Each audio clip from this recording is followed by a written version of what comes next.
Hello बच्चों, कैसे हो आप? परमाणु एजुकेशन हब में आपका स्वागत है। आज मैं आपके लिए कुछ एक नया इंटरेस्टिंग टॉपिक लेके आया हूँ जो आपकी बहुत हेल्प करेगा। वीडियो शुरू करने से पहले एक मैं आपको स्लोगन सुनाना चाहूँगा जिससे कि आप मोटिवेट हो। रेस चाहे गाड़ी की हो या जिंदगी की, जीता वही है जो सही समय पर गियर बदलता है। तो आपका भी गियर बदलने का वक्त आ गया है। चलिए शुरू करते हैं। ये जो था टॉपिक उसका नाम बता देता हूँ। ये एक गणित का टॉपिक है जो त्रिभुज के बारे में, त्रिभुज की सर्वांग क्षमता। तो हम इस वीडियो के अंदर मैं आपको बताऊंगा कि सर्वांग क्षमता क्या होती है, कैसे पता करते हैं, क्या उसके नियम है, वगैरह वगैरह। त्रिभुजों की सर्वांग क्षमता।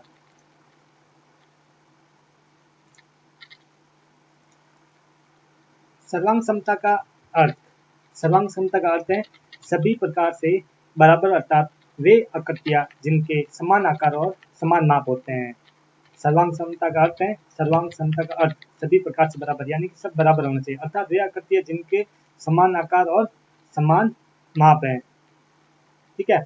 अगला है सर्वांग क्षमता क्या है, सर्वांग क्षमता किससे कहते हैं? सर्वांग क्षमता यानी कॉन्ग्रुएंसी।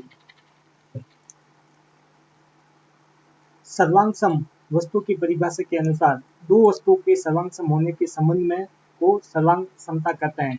दूसरे शब्दों में, यदि एक आकृति को किसी अन्य आकृति पर अध्यारोपित किया जाए तो पहली आकृति दूसरी आकृति को पूर्णतः ढक ले। यानी कि जैसे कि एक ब्लेड है ना, शेविंग करने वाला ब्लेड, उसके ऊपर दूसरा ब्लेड रखते हैं तो नीचे वाला ब्लेड नहीं दिखता है, इसलिए वो दोनों सर्वांग है, उन दोनों का आकार और माप समान है। तो दोनों आकृतियां सर्वांग आकृतियां कहलाती है। फिर है सर्वांग क्षमता के उदाहरण। जैसे कि मैंने आपको बताया था, एक ही कंपनी के सेविंग ब्लेड, एक ही पैकेट के बिस्कुट, ये सारे सर्वांग है, समान आकार और समान माप के त्रिभुज। सर्वांग क्षमता का चिन्ह, ये सर्वांग क्षमता का चिन्ह क्या होता है? यदि आकृति ए तथा बी परस्पर सर्वांग सम हो तो उन्हें निम्न चिन्ह से व्यक्त किया जाता है। ये उसका चिन्ह है, इसमें एक ऐसे और एक ऐसे और एक ऐसे। ठीक है, इन्हीं चिन्ह को सर्वांग क्षमता का चिन्ह कहते हैं, ये चिन्ह है। फिर है त्रिभुजों की सर्वांग क्षमता के नियम। इसके कुछ नियम बना गए हैं ताकि पता चल सके कि त्रिभुज सर्वांग सम है या नहीं। त्रिभुजों की सर्वांग क्षमता के नियम। त्रिभुजों की सर्वांग क्षमता के मुख्यतः 4 नियम या प्रतिपदी सूत्र है जिनकी परिभाषा, उदाहरण एवं चित्र सहित वर्णन निम्न प्रकार है। सबसे पहला है ट्रिपलेस, यानी कि सर्वांग क्षमता का नियम, साइड साइड साइड रूल। इस नियम में क्या होता है कि यदि एक त्रिभुज की तीनों भुजाएं क्रमशः किसी दूसरे त्रिभुज की संगत भुजाओं के बराबर हो, जैसे तो दोनों त्रिभुज सर्वांग सम होते हैं। इसी त्रिभुज की सर्वांग क्षमता का, इसे सर्वांग क्षमता का भुजा भुजा भुजा नियम कहते हैं। जैसे कि आपको इस ट्राइंगल यानी कि त्रिभुज में दिख रहा है कि इसकी ये ट्राइंगल है ए बी सी, इसमें ए बी भुजा है 3.5, बी सी है 7.1 और ए सी है 5। ऐसे ये एक दूसरा ट्राइंगल है, ठीक है, ये उल्टा है, लेकिन उसमें ये देखिए, ये जैसे कि पी क्यू आर है, इसकी एक भुजा पी आर 3.5 जो कि ए बी के बराबर है, दूसरी है पी क्यू 7.1 जो यहाँ पे बी सी के बराबर है माप इसका, और तीसरी है आर क्यू 5। ठीक है, ये भुजा इसके समान है, एसी के समान है। तो ट्रिप्लेस यानी कि भुजा भुजा भुजा नियम से त्रिभुज एपीसी सर्वांग सम है त्रिभुज पी क्यू आर के। अगला नियम है एस सर्वांग समता नियम, यानी कि साइड एंगल साइड। इसमें कि दो साइड यानी दो भुजा और एक एंगल यानी कोण बराबर होगा। तो इसमें देखते हैं, यदि एक त्रिभुज की दो भुजाएं और उसके अंतर्गत कोण दूसरे त्रिभुज की संगत दो भुजाओं और उनके अंतर्गत कोण के बराबर है तो ये त्रिभुज सर्वांग सम होते हैं। इससे त्रिभुज की सर्वांग समता का भुजा कोण भुजा नियम कहते हैं। जैसे कि ये एक ट्राइंगल हो गया और ये दूसरा ट्राइंगल हो गया, और पहले ट्राइंगल में ये ए बी सी में ये 7 सेंटीमीटर है, 5 सेंटीमीटर है, इन दोनों के बीच का एंगल है जो 50 डिग्री है। ऐसे पी क्यू आर में एक 5 सेंटीमीटर है, एक 7 सेंटीमीटर, लेकिन दोनों के बीच का एंगल है जो 50 डिग्री है। ठीक है, तो इससे ये एस यानी कि भुजा कोण भुजा नियम से, साइड एंगल साइड नियम से ये दोनों त्रिभुज सर्वांग सम है। अगला नियम है ए एस ए सर्वांग समता का नियम, यानी कि एंगल साइड एंगल रूल। ये है ASA सर्वांग समता नियम, यानी कि एंगल साइड एंगल। तो इसमें क्या है कि दो तो एंगल और एक भुजा समान होगी।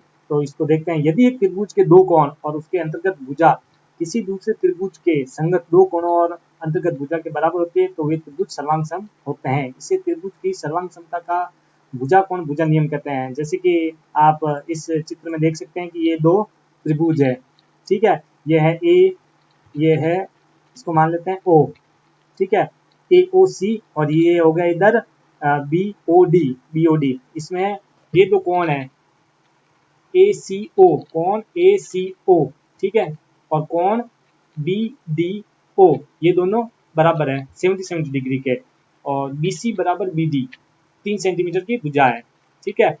और कोण AOC और कोण BOD ये 30 डिग्री है। तो इसमें कौन सा होता है कि दो कोण और एक भुजा, तो एंगल साइड एंगल नियम से ये दोनों त्रिभुज सर्वांग सम है, ठीक है। और अगला नियम है समकोण त्रिभुज में RHS सर्वांग समता का नियम, RHS। इस नियम में क्या होता है कि किसी समकोण त्रिभुज का कर्ण और एक भुजा क्रमशः किसी दूसरे समकोण त्रिभुज के कर्ण और एक भुजा के बराबर हो तो त्रिभुज सर्वांग सम होता है। जैसे कि आप इस चित्र में देख सकते हैं कि जैसे कि RHS नियम है, ठीक है। R, तो R का मतलब हो गया आपके यहाँ पे समकोण, H का मतलब हो गया H हाइपोटेनिस यानी कि कर्ण, S यानी भुजा, ठीक है। तो इसके लिए क्या होता है कि ये हो गया कर्ण हाइपोटेनिस, ये इसका कर्ण हाइपोटेनिस, ये इसकी साइड वाली भुजा हो गई, ठीक है। और ये समकोण है तो ऑब्वियसली ये 90 डिग्री होगा, ठीक है, और ये भी 90 डिग्री होगा। तो RHS नियम से ये दोनों त्रिभुज है सर्वांग सम है। तो यहाँ पे RHS में R समकोण, H हाइपोटेनिस तथा S भुजा है, और त्रिभुज PQR ABC में ये PQR और ABC में कोण QPR, ये Q, ये PR, और ये CBA, ये 90 डिग्री है क्योंकि समकोण है। QR बराबर AC, QR बराबर AC 8 सेंटीमीटर है, PR बराबर AB, ये जो 3 सेंटीमीटर है। तो ये RHS नियम से ये दोनों त्रिभुज सर्वांग सम है, ठीक है। ये 4 प्रमेय थे सर्वांग समता के त्रिभुज के लिए।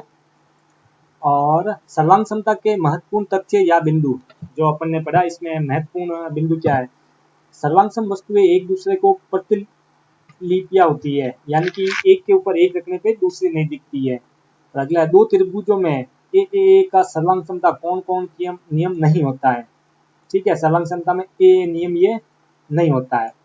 और ये आवश्यक नहीं है कि बराबर संगत कोणों के दो त्रिभुज सर्वांग सम हो, ऐसे सुमेलनों में इनमें से एक दूसरे की बड़ी हुई प्रतिलिपि हो सकती है, यानी कि इसमें माप भी बराबर होना चाहिए। तीनों कोण बराबर होने से ये समरूप मतलब सर्वांग सम कोण नहीं होगा, क्योंकि ये देखो जैसे कि ये और ये, मान लो कि ये और ये तीनों कोण बराबर है, लेकिन इसकी माप छोटा है, भुजा छोटी है, इसकी भुजा बड़ी है, तो इसमें नियम लगता है ये चिपले, लेकिन चिपले कोई नियम ही नहीं है, तो ये दोनों सर्वांग सम नहीं होंगे। दो त्रिभुज सर्वांग सम होंगे यदि वे एक दूसरे की एक जैसी प्रतिलिपि हो।